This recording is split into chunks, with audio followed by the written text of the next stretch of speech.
전희구 경제연구소 소장님. 만들어낼 수 있는 사람이 있을 거고 10억을 가지고도 한 달에 100만 원도 못 만들어내는 사람이 있을 겁니다. 그럼 자산을 얼마나 효율적으로 똘똘하게 해서 내 노후 연금 형식으로 잘 두고 제가 할 일 열심히 하다가 어느 날 봤더니 나무가 좀 자랐네. 이제 그런 없어졌네. 나무가 없어졌네. 산이 민둥. 지금 요새 뭐가 뜬대라고 귓동냥 들리는 거에 갑니다. 늦었지. 거의 아까 문틈이 거의 사람들 나가고 있는데 혼자 들어가고 있는 거예요. 예. 그러면 이제 계산서 보통 이제 투자하면 일반적으로 사실 우리가 사회초년생이 부동산을 하기는 좀 어렵고 천만 어떤 원으로. 주식에 관한 것 같은데 그럼 그 공부가 어떤 종류의 공부일까요? 뭐 기업에 대한 공부 아니면 뭐 재무제표나 그런 것들에 대한 공부를 말하는 건가요? 아주 솔직히 말하면 주식 공부가 너무 범위가 넓어요. 네. 그래서 뭐 두 가지 종류가 있다라고 치면 네. 부동산이 더 쉽긴 합니다. 물론 아까 같이 돈이 많이 들어간다는 문제가 있긴 하지만 네. 주식이라는 경우는 말씀하신 대로 기업을 볼 수 있는 방법, 네. 그리고 공부할 수 있는 방법이 필요하고 그리고 실제로 그것에 대해서 변수들이 되게 많아요. 유가, 환율, 금리. 네. 그럼 그 세 개들에 대한 책을 따로 봐야 돼요. 그러면 이런 이유로 지금 돈이 이렇게 흘러다니는구나. 네. 그거를 이해하고 나서 그럼 이 기업은 앞으로 좋을까 안 좋을까? 그걸 보고 나서 들어가야 되겠죠. 그러니까 그 계산까지 하려다 보니까 주식 공부는 한순간에 이루어지는 건 아니고 정말 내가 즐기면서 좀 공부를 하고 어느 정도 채워졌을 때 그때서야 좀 본격적으로 하는 게 좋지 않을까. 그래서 저도 한 본격적으로 들어갔던 건 한 3년 정도 지나고 나서였던 것 같아요. 공부를 그 정도 하시고. 예, 그러니까 실제로는 약간의 금액만 네. 투자하면서 공부를 한 다음에 이렇게 흘러가는구나 라고 저 스스로를 테스트 해보는 거죠. 예. 정말 그러니까 보통 보면은 내가 좋다고 해서 기업을 샀는데 이 기업의 펀더멘털은 문제가 없는데 떨어지는 경우는 그 외부적인 아까 말씀하셨던 예. 금리나 유가나 예. 환율 이런 거에 영향을 많이 받는 거. 대표적으로 때문에. 예, 그렇죠. 뭐 저희 항공기, 비행기라 네. 그러면은 유가의 영향을 아주 크게 받습니다. 기름값이 오르면은 마진이 확 줄고 그렇죠. 기름값이 떨어지면 마진이 늘어나고 이번에 같은 경우에 또 뭐 있냐면 코로나 같은 경우는 예상을 할 수가 없었던 네. 변수였잖아요. 이런 경우로도 돈을 잃을 수도 있는 거예요. 그래서 주식이라는 게 너무 다양한 일들이 많기 때문에 공부를 해도 틀릴 수도 있고. 맞아요. 그러니까 이제 분산을 하는 경우. 그러니까 시간이 지나면서 이제 우리가 좀 경험이 쌓이는 거죠. 너무 확신을 가져도 안 되겠구나. 이제. 네, 그래서 연습도 되게 중요하다. 예, 그렇게 말하고 싶습니다. 맞아요. 그 계란을 한 바구니에 담지 말라는 말이 있듯이 예. 그 분산 투자에 대한 얘기도 예. 설명을 해주신 것 같아요. 그래서 이제 정리하자면 초년생은 종잣돈 모으고 네. 공부하고. 네. 공부해서 네. 조심스럽게 주식 쪽으로 투자를 해봐라. 아니, 부모님 예, 부동산도 투자할 수 있잖아요. 부동산도 1,000만 예. 원을 할 수 있죠. 참고로 저희 부동산 투자 되게 잘하시거든요. 저랑 같이 스터디한 동기예요. 그래가지고 1,000만 원 할 수 있어요.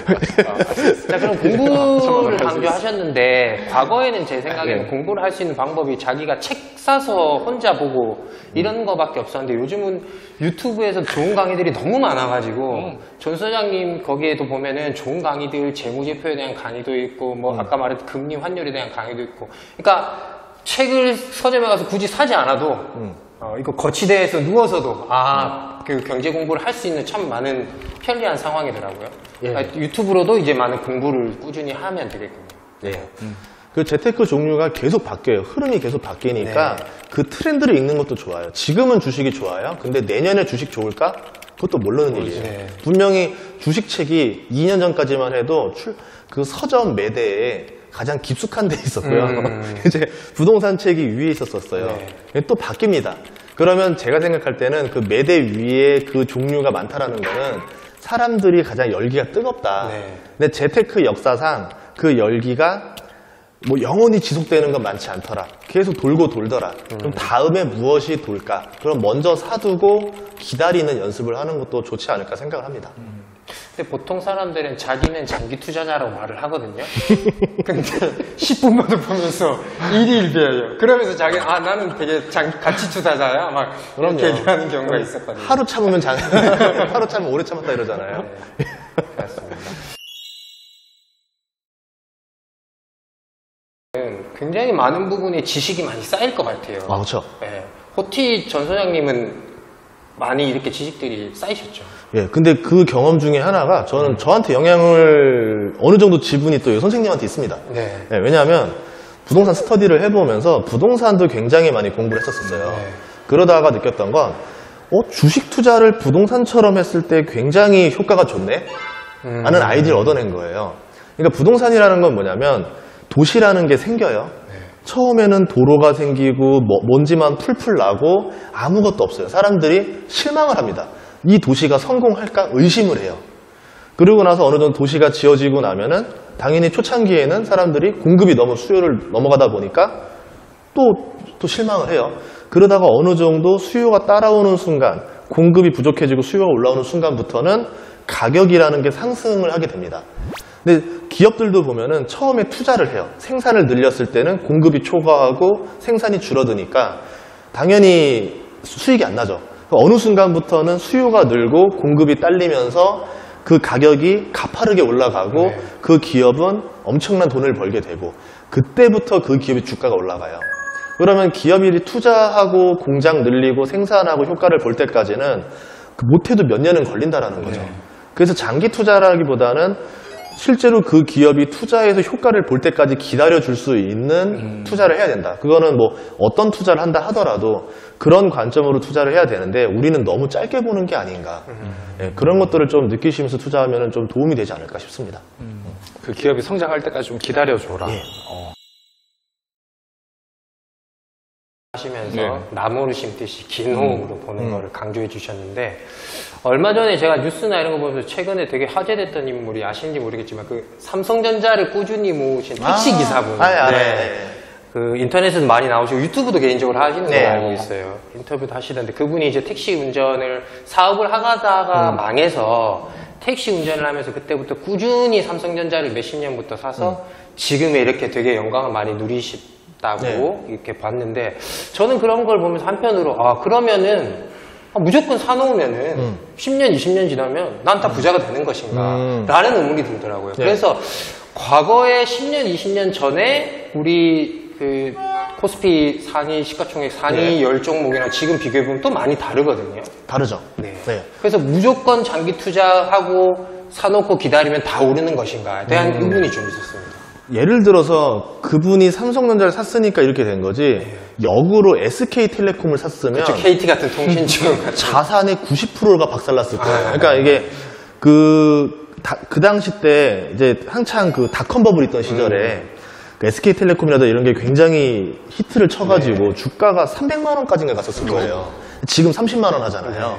그런 걸 보면은 이게 꼭 무조건 사서 오른다라는 거는 답은 아니라는 거죠. 그러니까 아까 기업을 볼 수 있는 눈도 필요하고 또 삼성전자 같은 경우는 굉장히 운 좋게 잘 풀린 케이스 중에 하나인 거고 삼성전자가 살아남는 동안 경쟁사들은 다 죽었습니다.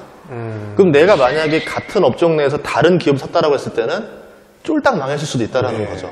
왜 그러냐? 투자자가 이해되는 것 중에 하나서 사이클이라는 게 있어요.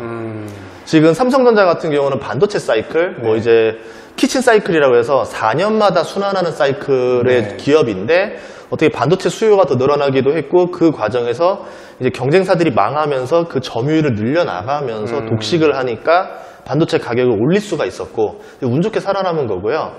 10년마다 돌아오는 주글라 사이클이라는 게 있어요. 뭐 예를 들어서 자동차라던가 뭐 아니면 뭐 이제 일반적인 제조업 회사들인데 10년에 한 번씩 호황이 옵니다. 대표적으로 뭐가 있었냐면 대한민국 증시가 끝자리가 3년으로 해당하는 해에는 코스피 지수가 항상 바닥이었었고요. 끝자리가 7자로 해당하는 해는 7, 8 정도로 해당하는 해에는 가장 코스피 지수가 제일 고점이었었어요. 그러면 대한민국은 왜 그러냐? 제조업 중심의 국가였기 때문에 이 10년 사이클대로 움직이는 경향을 보였다더라. 이런 게 있었고 또 부동산과 연관된 기업들도 많이 있어요. 그러니까 한센주기라 그래가지고 이거는 또 17년 사이클이에요. 그럼 물리면 17년 기다려야 돼. 대표적인 게 2007년이 부동산 주기가 굉장히 좋았던 시기였습니다. 미국 부동산, 뭐 캐나다, 일본, 중국 다 좋았던 시기였는데 그게 이제 대표적인 수혜가 건설주. 지금도 건설주가 아직 2007년에 주가를 회복을 못했어요. 이제 17년이 거의 다 돼가죠.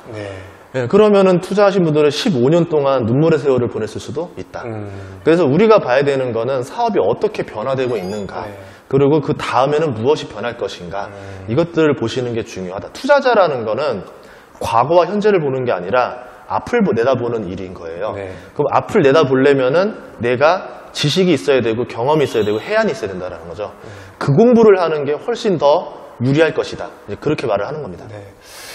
공부할 게 많이 보경쌤 안 하시는 거예요? 네.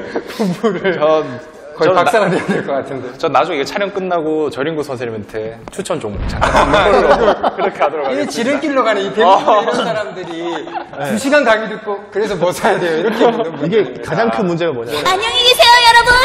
전 이 세상